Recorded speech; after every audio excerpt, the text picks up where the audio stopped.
Magkaigsunan, matag karunugon niya, makadawat kami o inyong mga pangutana. Happy Whispers Meeting Tibok na kalibot. Atong tulmanon oras sa atong Padaran ko silang isyu na walay kalabutan sa Diyos. Magdesidir na ganita nga mo serbisyo sa atong Ginoo.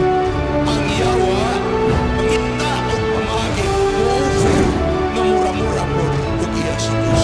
ang inaan kaya arigahan ang napulog na mga anak. Pinako kalimutan yun sa Ginoo. Nga ang tanang mga kalisod iyang isukli.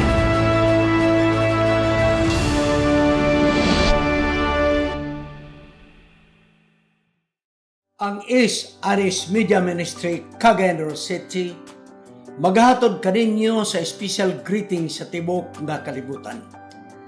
Aduna kitay pinasahi nga pagpahinumdum kaninyo may tungod sa atong libro nga pertinang daghana nga nakakuha nini, The Anthill Preacher.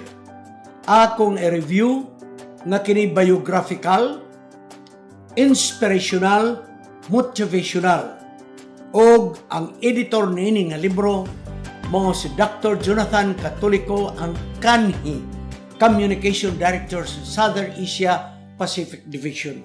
Og kini nga libro giimprinta sa atong kaugalingong Philippine Publishing House. Ug malipayon og pagtaho kaninyo nga ang Aris Media Ministry adunay pinasahi nga sale, offer. Gitawag kini nato og Super Summer Sale. Summer na ba karon? April, tayo sa May. Nining duha ka bulan mga kaigsunan, aduna kitay pinasay nga offer. 200 pesos off matag libro. Sa to pa ang iyang original nga presyo, kuhag 200 pesos kada libro. Apil na niya na ang delivery. Di na muna ko pabayron sa delivery. Free na ang delivery. Ang inyong orders, ipadala lang kang Pastor Wendell M. Serrano. Pinagi sa atong chatting, pinagi sa YouTube, sa phone, uguban pa. Manghinaot kami nga inyong hatagan og dakong pagtagad kini nga offer kay alang sa pagsuportar sa atong Aris Media Ministry. Salamat, daghang salamat. Happy Whispers Meeting sa Tibok Kalibutan. Ang atong Aris Media Ministry, Cagayan de Oro City, makigkaubang kaninyo ng pipila ka mga gutlo alang sa atong tulumanon oras sa atong leksyon. Sa pagsugod, magampo kita. Gamhanan nga Dios nga nagbuhat sa langit ug sa yuta ug sa tanang butangan ni ani. Salamat nga ikaw maluluyon, mapinasayloon ug nagatagad sa tanang mga katawhan taliwala sa among pagkamakasala. Kami nagadapit kanimo sa imong pakig-ubang kanamo samtang kami magatuon sa imong mga pulong. Nga mga karaan nga kasanatian sa mga katawan sa balang kasulatan, makahatag kini namo og dako nga leksyon. Salamat kay ikaw nagatubag sa among pag-ampo. Sa ngalan ni Jesus maluluwas. Amen. Mga kaigsunan, balik na putas sa sinulat sa Genesis. Pagkanindot kayo, abi ninyo, dili ang tanan mga kauban nato sa iglesia nagasubaybay sa pagbasa. Busa karon panahon na ninyo ni kay muratag nagsubaybay ug abanig ug basa sa balang kasulatan. Adto gihapon ta mga kaigsunan sa kinabuhi ni Abraham. Ang saad. Kinabuhi kini ni Abraham. Saad nga gihatag si Dios ngadto kang Abraham. Ang teksto na gingon Genesis 24:1. Si Abraham nagkinabuhi hangtod sa iyang pagkatigulang. Ang Ginoo nagapanalangin kaniya sa tanang mga butang nga iyang gibuhat. Pagkanindot mga kaigsunan ka nga sultian, ang Ginoo nagapanalangin sa tanang mga butang nga iyang gibuhat. No wonder mga kaigsunan nga si Abraham nahimong bahandianon tungod kay kung bisag unsay iyang pagahimuon ang Dios nagapalain kaniya. Karong mga kaigsunan, ato ng tanawon nga si Abraham ug si Sarah pinasayang panalangin ng ilang nadawat. Niuswag ang ilang mga kamananapan, ang ilang salapi bulawan niuswag. O karon nakabato na gid sila og anak nila nga si Isaac. Apan niay crucial kayo nga kahimtang. Gipangayo sa Dios gikan ni Abraham si Isaac nga ihatag ingon nga halad nga sinunog. Masayo naman yun nato ni subay-subayon bitaw kay nakabasa naman tanini, nakadungog na ta. Pero samtang maghisgot tanini, ibutang kuno ang imong mga tiil sa sapatos ni Abraham. Na kanang atong bation ba nga, ikaw ug ako mo si Abraham. Atong nibaluan, gagipahunong sa Dios ang paghalad. Nagunit na gyud og kutsilyo, apan gigunitan sa malunda na hunong. O gabalo na to, nga ang gipuli mo ang usa ka nating karnero. Gikan kang Abraham ngadto ni Isaac. Gibubuusab sa Dios ang panahon ngadto ni Isaac. O gikan kang Isaac nilinya hangtod na sa kaliwatan ni Ginisos na tao si Ginisos mga kaigsunan. So, ang panalangin kang Isaac ni sangko sa panalangin sa diha nga si Jesus na tao gikan sa ilang linya, sa ilang dugo. So, kudining panahon na igsoon, namatay si Sarah. Tapos niya itong gihalad ni Abraham si Isaac mga kaigsunan, wala madugay, namatay si Sarah. O karon mga kaigsunan atong nakaplagan nga si Abraham nagatanaw nga ang iyang anak nga si Isaac diagin mugula ang daghang kaliwatan. Kay mao may saad sa Dios nga siya mahimong amahan sa mga kanasuran. Busa iyang gi-arrange, gihikay nila nga si Isaac maminyo gyud sa ilang kauban nga kaliwatan. Hayahay kayo kaniadto. Kay dili ka manguyab. Ang ginikanan mo ay mangitag pangasaunon. Tigulan naman si Abraham. Busa iyang gisugo ang iyang sulugoon nga si Eliezer. Gunya, sa lagtod nga pagka-istorya, nakaplagan ni Eliezer si Rebecca, o si Rebecca, gihatag ang asawa ngadto kang Isaac. Og nanganak og duha si Esau ug si Jacob. Igsoon ang ato gimo karon sa introduction murag ato na lang gikapsul ang sugilanon nila. Pagkamatay mga kaigsoon ni Sarah, si Abraham nagbinyo. Tigulang na nagbinyo. Kapinagato si Abraham nagbinyo. Naminyo kang kitura. O gabalang kasulatan ng iyon, nanganak og daghan pagyud si kitura. So, posible si kitura batanon, si Abraham tigulang, walay problema kay similya sa lalaki, kanunay ng buhi. So, nanganak si kitura og daghan. Karon, bubalik tag saysay. Pagpahalad ni Abraham kang Isaac. Nahibalo kita nga ang pagpatay gidili.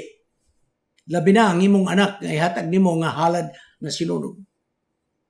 Apan nganong man gyud nga naghatag man ang Dios nining pagkalisod nga pagtisting sa kinabuhi ug pag-alagad ni Abraham. Sayo na magukag imong anak pangayo sa Dios nga ihalad nga sinunog. Gawas nga patyon, sunugon pag yun. Mangkagisunan, ambot lang kung kaya ba na to. Ambot lang. So, kinahanglan nga atong sabton mga kaigsunan, kini nga pagtesting, maglisod ko Bisaya na ng kining test bitaw. Kay pagkuha na itong sulay, more bitaw imong gitempt. Lain maguning tempt o test mga kaigsunan. So, di na lang ako gamiton ang pagsulay. Testing. Ano na yung mga katarungan, ngano nga si Isaac gipahalad sa Dios kang Abraham. Dunay duha nga atong makutlo sa atong leksyon. Una, kining pagtisting kang Abraham nga kaigsunan, gitistingan sa Dios unsay naa siyang kasing-kasing. Deuteronomio 8:2. Genesis 22:12. Unsay naa siyang kasing-kasing. Ikaduha, kini nga pagtisting kang Abraham nga malisod nga pagtisting nga si Isaac ipahalad, nagpadayag kini sa unsa ka maluluyon ang Diyos ngadto sa tao nga iyang gitistingan. Exodo 20:18-20. Sa ako gingon niyo sulay nga kita mo ibutang sa dapit ni Abraham perti lisura. Tanawara, kung iyang ihalad sa Isaac, wari kaliwatan. Kaya nagingon man ng Diyos nga sa imong yung kaliwatan ni Sarah o kang Abraham. Karon ipahalad. Goodbye. Asa na ang gisad. Mga kaigsunan nga ang iyang mga anak sama sa bunbun sa dagat kadaghan. Sama sa bituon sa kalangitan. Para nga itong leksyon ng Kapasanto, mga pagsalig ni Abraham sa Diyos, mao, nga iyang gituman ang sugo sa Diyos paghalad, bisag di niya masabtan og ngano. So ang pagtuo ay mga kaigsunan, mga pagsalig sa Diyos, bisag di nato masabtan. Wa si Abraham ay balo og iyaning ihawon ang bata na. Ambot lang, asa na punta ng mangitag kaliwatan. Kini pagtuo mga kaigsunan, dili ini nga atong gihatag ngadto sa Dios. Apan ang pagtuo mga pagsalig sa Dios nga atong dawaton ang iyang pagkamaluluyon, kaluoy nga wa tay gibuhat gikaluy-an ta. Atong nasabtan na si Abraham maayo nga tao, matinabangon sa uban nga mga tao, langyaw o guban pa. Pag-adto niya sa muraya, kauban ni Isaac, wa siya makabalo unsay metabo nini, inighalad niya kang Isaac. Ang maayo niyang binuhatan, dili ni makasulbad siyang problema ngayong giatubang. Di ni makasulbad. Ang amayo niyang binuhatan, dili makasalbar kaniya niining malisod ng mga desisyon. Nga naman, kaya ang Diyos mismo mo'y naghatag sa nating karnero nga igahalad. Tanawa, Igsoon. Gipulihan si Isaac. Parang kinahanglan mo nga, kinahanglan si Abraham mutugyod sa sugo sa Diyos. Sa diya nga siya mitoo, gipahunong paghalad, gipulihan sa karnero. Kaya kining laki nga karnero nga nati, nagasimbolo nga bugtong makaluwas sa kamatayon kang Isaac moong karnero nga nati, nga mupuli sa kamatayon ni Isaac. So nagahulagwa Igsoon, mas umabot nga panahon, adunay karnero nga magaluwa sa usab kanato nga mao si Jesus. So rin Igsoon nagpakita, unsa ka maluluyon ang Diyos nga inay si Isaac mo'y gihalad, gipulihan sa karnero, pinaagis kaluoy. Pinaagis kaluoy. Kanus alang na panayag ang kaluoy Sa diha nga si Abraham, mituman sa sugo nga ihalad. Karon mga kaigsunan, adunay pangutana. Di ko naman unta ni dadon, kay wala man ni sa atong lison. Pero naghangi man gyud atong igsoon, atong suod nga, tiksubaybay diha sa siyudad sa Davao, nga i-appeal yun sa akong discussion. So karon akong hatagag pagtagad. Nakasala ba si Abraham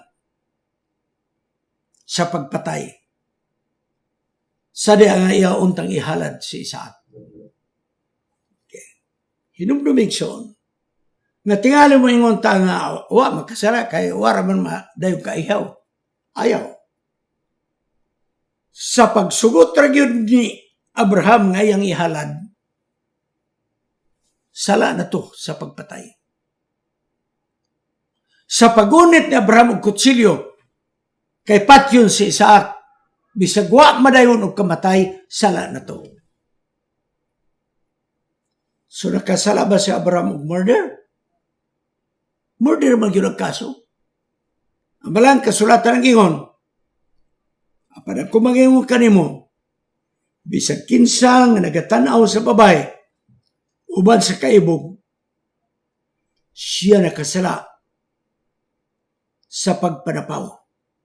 Diha siyang kasing-kasing. Now niya, naibog ang lalaki sa babae nga dili ang asawa, nakasala siya sa pagpanapaw. Wala magdulog. Wala sexual activity. Naibog lang. Nakapanapaw. Dugangan na to.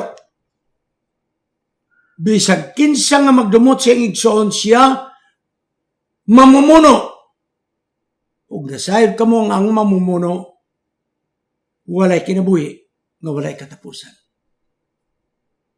So igsoon, sa diha nga may adto sila sa muraya, mamumuno na si Abraham. Wapay kutsilyo, nga gigunitan, mamumuno na. Ano man, mauna iyang desisyon, iya ng patyon si Isaac. Labaw na kayo nga nagunot yung kutsilyo, nilabaw na siya pagkamumumuno.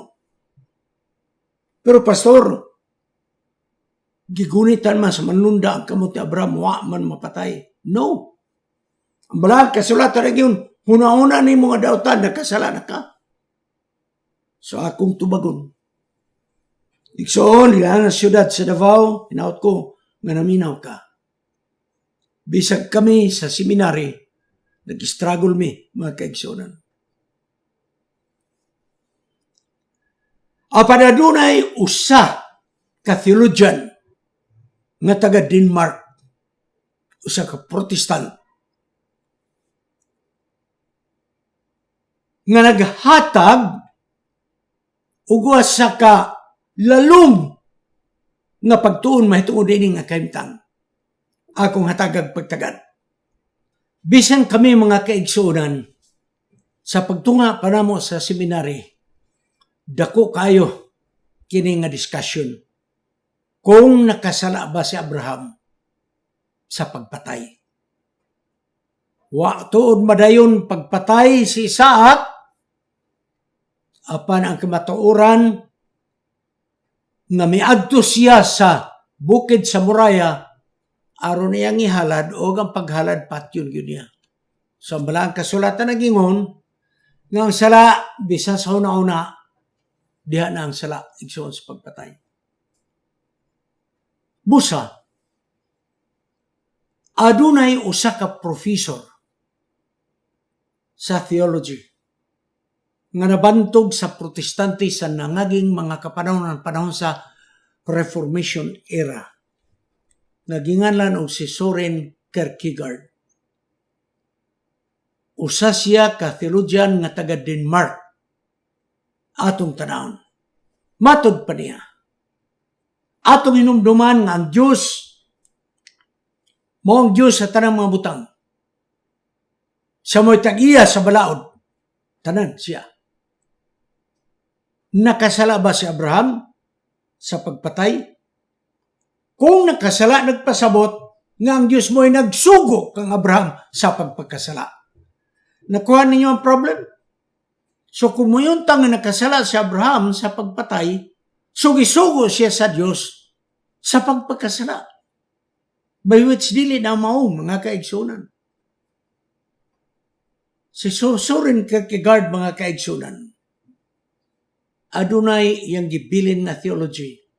Nga hangtod karon among the theologian, nagpabilin kini ug nag-ingon siya.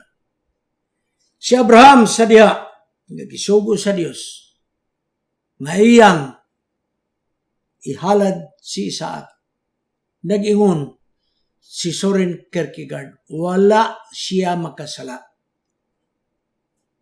Nga naman, ani ang iyang theology nga gusto na kong ipahat diya kaninyo. Nag-ingon si Soren Kierkegaard, nga nung wala makasala si Abraham sa pagpatay, because it was a divine teleological suspension of the ethical.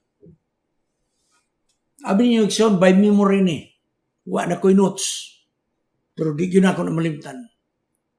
Divine teleological suspension of the ethical. So atong tinagsaon. Divine, langit nun. Teleological, Greek philosophy kini mga kaigsunan, nga buti pasabot, what is the purpose? Teleological. What is the purpose? So, langit nun nga katuyuan, teleological. Suspension, gisuspender, gipahunong. Ethical, buti pasabot, unsa ang sala, unsa ang dili. Unsa ang mayo, ug unsa ang dautan. So mga kaigsunan, gipahunong sa Dios ang maong maayo ug dautan, korek ug sayop, gipahunong kana nga isyu. Busa sa pagsugo sa Dios kang Abraham nga iyang ipahalad si Isaac, gisuspend niya. Gisuspend niya kadtong nag-ingon dili ka magpatay. Iyang gisuspend. Na pastor, kalisod ba na sabton? Di ra pod mabasa nga iya ba rin gisuspend. Kung wa niya gisuspende, igsoon, nakasala siya, si Abraham. Pero niya, masimplify nato tungod kay dunay nahitabo sa Pilipinas. Pagka-presidente ni Rodrigo Duterte, usa nga iyang gitawag aron maghisgot sa kalinaw kahusay sa Mindanao, mao nga si Nor Misuare. Si Nor Misuare adunay arrest warrant tungod kay may kaso siya nga giatubang sa pagsulong nila sa siyudad sa Zamboanga. Daghang napatay. Gipasikag sumbong si Nor Misuare.